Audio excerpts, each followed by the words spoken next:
Би заримдаа боддог. Тарих толгой минь бусадтай адилхан хэвэн байсан бол би хэн байх байсан бол зовлон тис хондоо чаргаланч тис өөр үнэт зүйл нь үлгэр шиг үдсэн туулсан нь үзмэр шиг байх байсан болов уу? Үгүй. Би чадахгүй. Би чаргалтай хайртай. Зовлонтой хайртай. Миний үдсэн туулсан тууцсан бүхэн үнэт зүйлтэй. Имгэгтэй юм байгаа үз. Би тархинтай хайртай. За юу одоо наажлаа. Эйтэштэй мөртлөө бай болорч байх шиг. Нохоо дахиад хоёртой маш. Бай болор байх ямар байдгийг мэдэх үү? Тис өөр хоёр хүн нэг биед амьдрна. Нэг нь бүхнийг чадах шийдтэн, нөгөөх нь амьдралыг огоорогч. Эйтэштэй бүрч амар. Нөгөө хоёр дээр чинь дахиад 20 хүн нэмэгдэнэ. Нэг биений удирдлага булаацалтаж 22 хүн 24 долоо алалцгаар ямар ч ажил явахгүй. Курва. Ямар тач би бичиж байна. Бичиж байна гэдэг бол сайн гэсэн үг. Би бичиж байна. Бичиж байна гэдэг бол сайн гэсэн үг. Би бичиж байна. Бичиж байна гэдэг сайн гэсэн үг. ADHD тархины хамгийн том struggle бол хойш сүлд буюу procrastination. Тэгээд дээрээс нь миний bipolar тархийг нэмчих юм бол тоос. Саяны бичлэгийг би сар хагасын өмнө хийж гэлсэн байхгүй. Тэгээд бичлэгээ саяны хэсгийг хийгээд монтажлаад, өнгө тавиад, дуу оруулаад тэгээ үргэлжлэлийг нь хийхгүй, төгсгөлийг нь хийхгүй явсаар байгаа нэг мэдсэн ч өнөөдөр болчихсон. Procrastination. Эхлээд тойлогоос цаг авчгаараа. За тийм.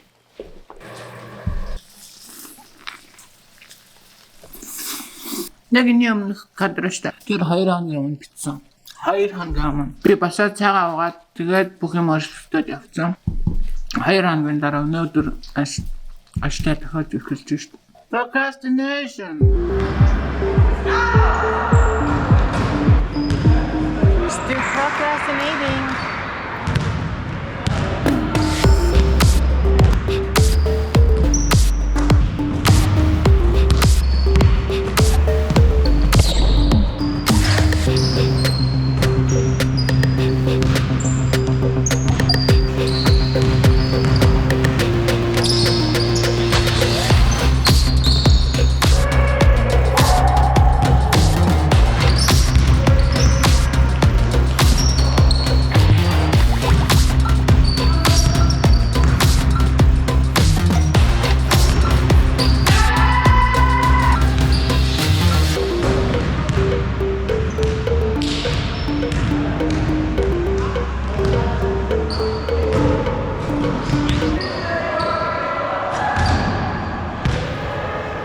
And still procrastinating.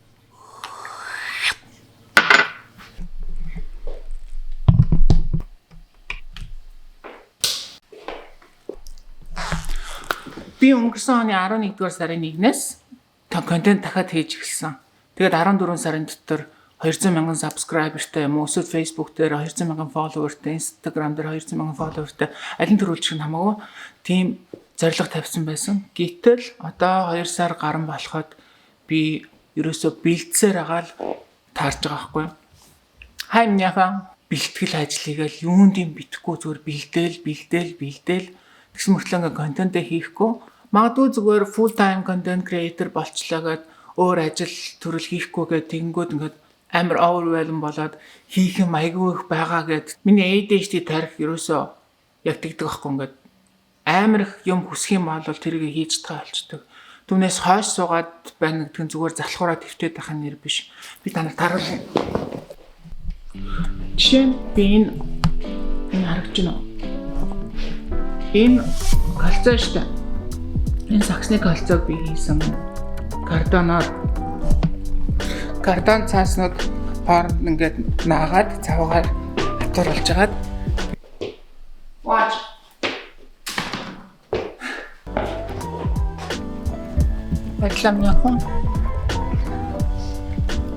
Дөр зөндөө юм хийнэ. Энэ цагийг хийсэн. Энд бас нэг project байна.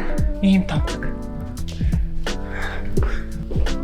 Энэ миний хаадны бичлэгийн setup байна. Ингээд гэрлүүдэд тавьсан. Одоо хамгийн чухал нь энэ миний хийсэн ширээ ань. Ажлын ширээ. Plywood-ээр хийсэн. Тэнд байгаа юм. Ширгуулмтай. Тэгээ эндээ гоё юм багшны тавиуртай. Эндээс энэ яг би юм. Энэ бол хошны монголчууд илтгэж заваад харин энэ болоод багчнууд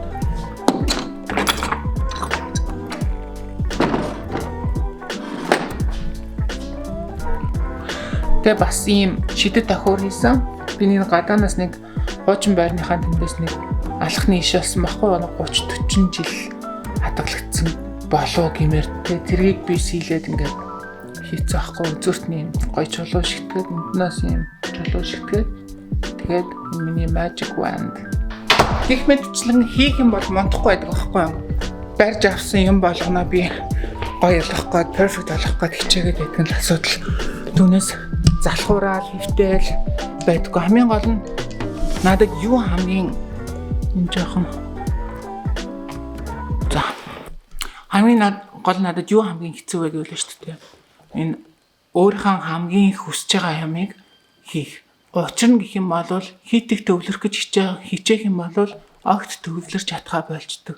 Тэнд л асуудал байгаа. Гэхдээ ADHD тархинд бас нэг давуу тал гэж байгаа. Юу гэхээр ADHD тархи нэг төвлөрөх юм бол бүр амар төвлөрдөг. Бүр хідэн цагаар чамаагүй, хідэн өдрөөр чамаагүй, ядархаа мэдгүй, султхаа мэдгүй. Гэхдээ энэ залуу наснд маань илүү их тохиолддог байсан. Одоо жоохон нас яваад би өнөөдөр 44-тэй. Жоохон нас яваад ирсэн чинь урд нь 70% төвлөрөл 30% хойсуулт байдаг гэсэн бол миний амьдрал одоо 70% хойсуулт болчих гээд байгаа юм шиг. Би урд нь ингээл за би 7 хоног болгон контент оруулна. Та нарт яг амлаж гин би 7 хоногийн тэт өдөр контент хийж ийн гээл урд нь айгүй олон видеон дээр 7 хоног болгоны нэгдэх 4-р өдөр YouTube суугаар уулзч бай. Одоо л би тэгж хэлэхгүй. Яагаад гэвэл би өөрийгөө мэдж байгаа. Тийм болохоор намайг бити амар хүлээгээрэй. Гэхдээ бас хүлээгээрэй. Тэгээд контент хийцээ арах нөө тэр үед нь үзэж байгаарай. Тэгээд надад амжилт хүсээрэй. Би өөрийгөө ялж чадна гэж бодож байгаа. ADHD тархины төвлөрч чаддаг тэр давуу тал гэдэг байгаа. Зарим хүмүүс hyper focus гэдэг, зарим нь hyper creative гэдэг те. Энэ байдал болохоор надад хамгийн их өмнөх ажилд минь хэрэгтэй байгаа байхгүй. Түүнээс ингээд энэ тентгийн өөр ажлуудыг шүүрж аваад хийхэд тэр надад ерөөсөн ямар ч хэрэггүй. Яагаад гэвэл би full time content creator болоод өөр ажил хийхгүй байхыг сонгосон. Тийм болохоор энэ миний YouTube миний ажил, энэ content creation миний ажил, Facebook миний ажил, Instagram миний ажил, YouTube миний ажил. Гэхдээ энийгээ цаашаа явуулах хэвээр энэ тарих маань явуулахгүй байгаа байхгүй. Bipolar disorder маань бол яг би үнэхээр хяналтандаа байлгаж чаддаг болчиход байгаа байхгүй. Харин энэ ADHD тархитайгаа би дийл хийх гэж амар хичээж байгаа. Тэгээд 26 оны бол би ер нь ADHD тархитайгаа дийл хийх, учраа олох тийм жил болж өөртөө зарласан. Тэгээд хажуугаар нь би контентын чинь, Unition Cinema чинь. Гэхдээ одоо ингээд бодоход миний энэ YouTube сувг маань магадгүй миний энэ 200,000 subscriber-тай болох аяллалын те бүх тэр struggle зовлон залхуу орол юу гэдгийг азгүйтэл бас азтай байдал өрнөл тэр бүхнийг харуулж магадгүй. Тийм болохоор би энэ YouTube суугаа vlogger цаашаа өргөжлүүлнэ. Харин Unition Cinema-гаа болохоор YouTube-ээс гадна ингээд хийгээд явна. Бэлэн болсон цагт нь хизээ нэгэн цаг та нарт үзүүлнэ гэдгийг амлаж байна. Тэгээд ийм студиутай болсон. Нэгдүгээр студ, хоёрдугаар студ, гуравдугаар студ.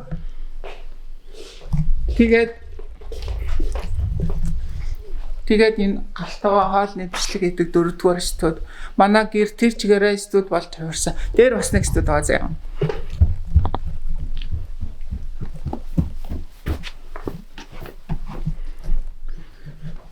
Энэ 5 дугаар студ. Гэхдээ энд би бол нэг их бичлэг хийхгүй. Энд нөгөө Unition Cinema-ха зураг авалтуудыг, киноныхан зураг авалтуудыг голцоо нэг иймэрхүү газар хийн. 2 сар хагасын дотор миний хийсэн юмуд гэвэл саяны зөвлөд байна. Дараагийн бичлэг дээр уулзъя. Дараагийн бичлэг тийм амар удахгүй гэж би өөртөө амар их найдаж байгаа. Тэгээд дараагийн 7 хоногт хийх гээд үзье заяа. Хүлээж агаарай.